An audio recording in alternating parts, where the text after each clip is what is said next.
So, I did a reading for myself over a week ago, like a week and a half ago.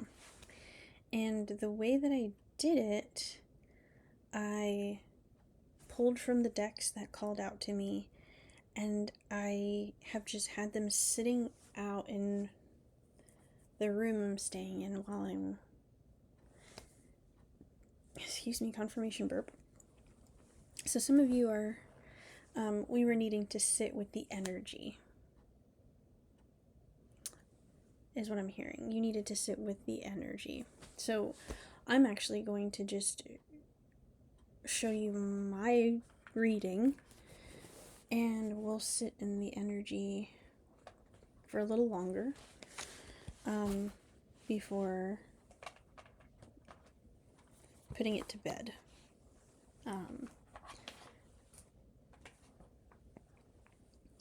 That's what I'm hearing.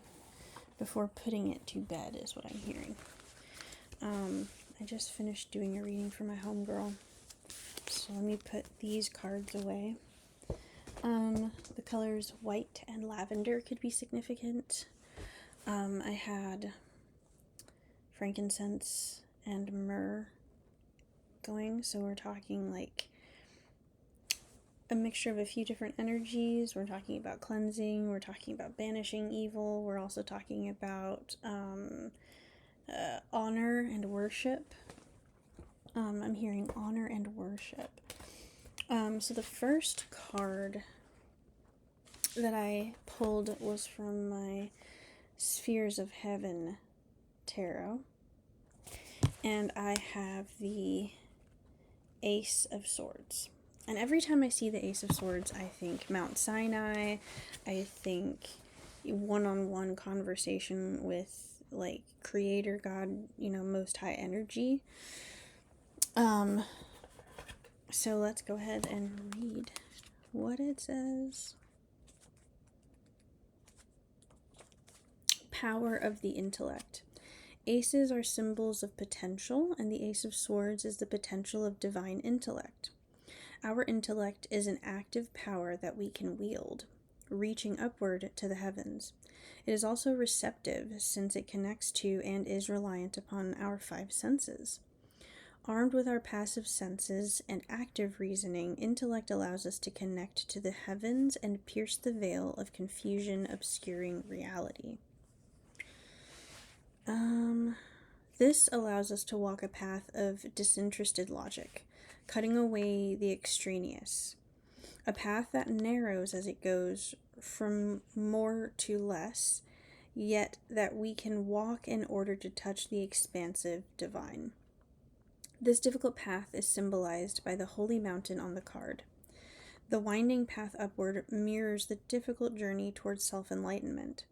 By grasping the sword, we make a clear decision and take our first step down this road. So yeah, it's like I said, I'm getting a very, like, talking to the divine, big kind, like a big energy in that way. The second set of cards that I pulled came from my Memento Mori, and I had 5 cards, and a few of them we have had here already. The first one was Necromancy Calls. So, talking about self-enlightenment and embarking on a path, but also return. It's almost like you need to awaken the dead, but also be available to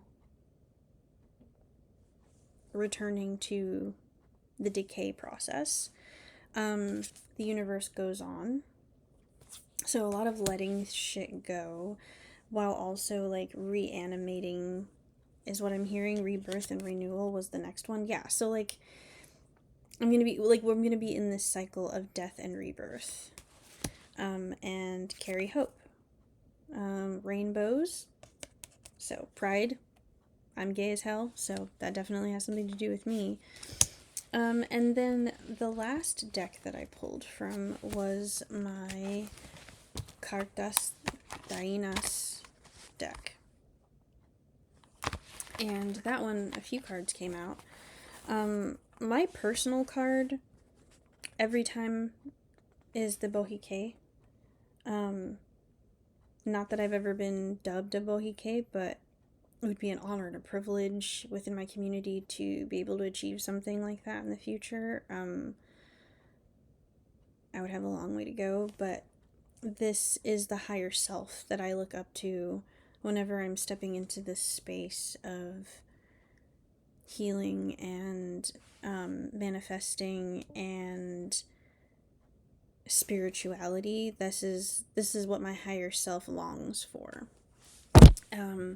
The Bohio card came up. Bohio is a house or a hut, and it's it's in its own energy. I also had the Kasika of the semis, so I do feel like my divine feminine is definitely walking into the higher self portion of this. As far as spirituality is concerned, 10 Coyores of the semi energy. Collares is a collar, so a necklace. It reminds me of the 10 of Pentacles, and so, like, spiritually speaking, there's a lot of wealth. And then these Coaties, or these, like, indigenous raccoons in the energy of the axe. The number 2 could be significant. The number 10 and 12 could be significant. Also, there's 1, 2 here. And so when I'm looking at these, I had these sitting out for over a week, like a week and a half. And I just had them facing the ceiling. And over the last week and a half, I've been doing a lot of kind of trying to keep things cleansed and neat and, and energetically neutral. And so I'm gathering that the reason why we're having to be transparent with each other and I'm having to sit with you in some things is, I'm hearing heavily that you... I'm going to put it to you this way. Since I mentioned Sinai and speaking to the Most High, the reason why I think of that in that sense is I always look at this card and it reminds me of Moses. And Moses is my favorite Bible character. Hands down my favorite one. I am not a Christian. I am not one of those kinds of people. But I was raised that way. And I think about the scene in The Prince of Egypt. I had just recently watched it with my grandma, and one of the things that stood out to me was that I recognized that the person who was voicing Moses was also the voice of God. And so, for all intents and purposes, the voice that he heard, the authority, was his own. And I don't know if DreamWorks did that on purpose or not, but Moses was hearing his own voice and yet understood in the movie that he was speaking to God, the God of his ancestors.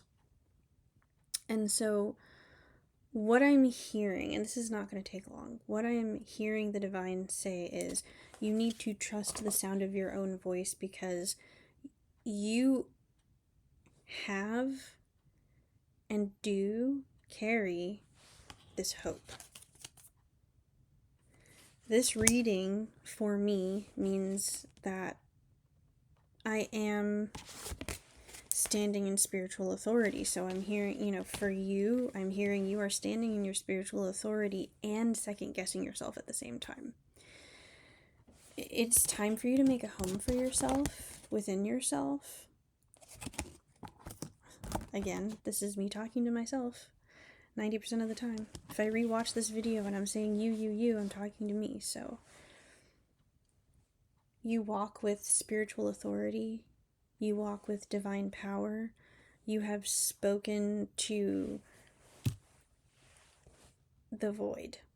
You have seen what it looks like to decay and rebirth within your own self. You've seen it happen with others.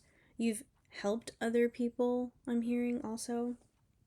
I don't know that I've helped a lot of people, but I definitely know that the divine is like, you've helped people. And so second guessing yourself is the problem.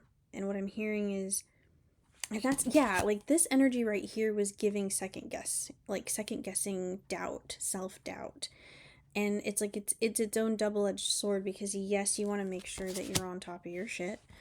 And I think that's one of those things too in this like carry hope and the universe goes on. It's like, yeah, you've made mistakes before, and like honestly, you're the only one that hasn't forgiven yourself. The only being of worth in your life at this point. Ooh, you need to hear that. The only person of value that is second guessing you is you. That's how true it is. I hit myself in the mouth. That's how true it is. You need to start believing in magic for real this time. And that's it. It's time for you to believe in magic. I'm gathering that you have a really hard time, and that's why I know I definitely have a hard time with this.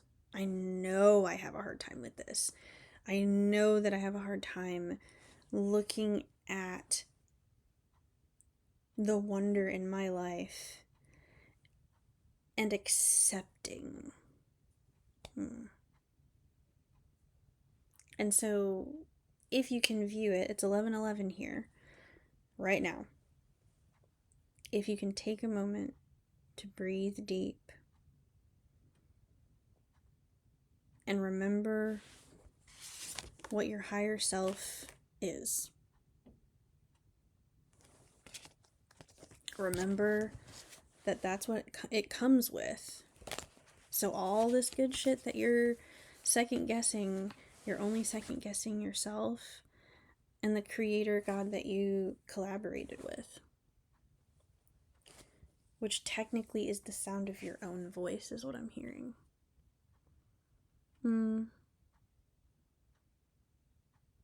Sit with it. It's an awkward thing. It's awkward. So we're just gonna sit with how awkward that is.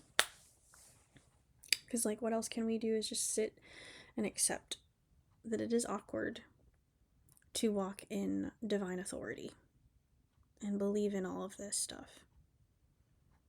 But that's okay. Let it be. Make it weird. Sit with this. Make it weird. Bye.